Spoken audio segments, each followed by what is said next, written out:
अभी मैं गुवाहाटी आसाम में हूँ और यहाँ से हमारी बाइक चोरी हो गई है। और जिन लोगों को नहीं पता है, मैं हूँ राइडर नौनी और लगभग 6 महीने से मैं अपने घर से निकली हुई हूँ और पूरे ऑल ओवर इंडिया में राइड कर रही हूँ 30,000 किलोमीटर की, जिसका मोटिव है वुमेन एम्पावरमेंट। और मुझे इस बात की बहुत हैरानी हो रही है कि अपने भारत देश की आधे से भी ज्यादा जगहों पे मैं राइड कर चुकी हूँ और आसाम गुवाहाटी आने के साथ ही यहाँ से हमारी बाइक ही चोरी हो गई।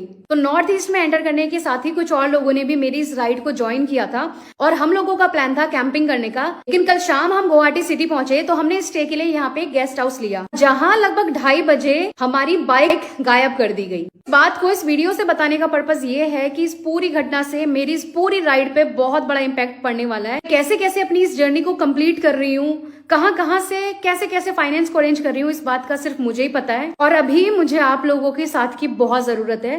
मैं आप लोगों से हाथ जोड़कर रिक्वेस्ट कर रही हूँ कि मेरा जो ये मैसेज है इसे आप Assam police, Guwahati city police और आसाम के सीएम माननीय हिमंत बिश्वा शर्मा जी तक पहुंचाए। और हम लोगों ने इस घटना की कंप्लेंट पुलिस स्टेशन में कर दी है। तो प्लीज मैं आप लोगों से हाथ जोड़ के रिक्वेस्ट कर रही हूँ, मेरी मदद करें और इस वीडियो को ज्यादा से ज्यादा शेयर करिए ताकि प्रशासन तक मेरी बात पहुंच सके।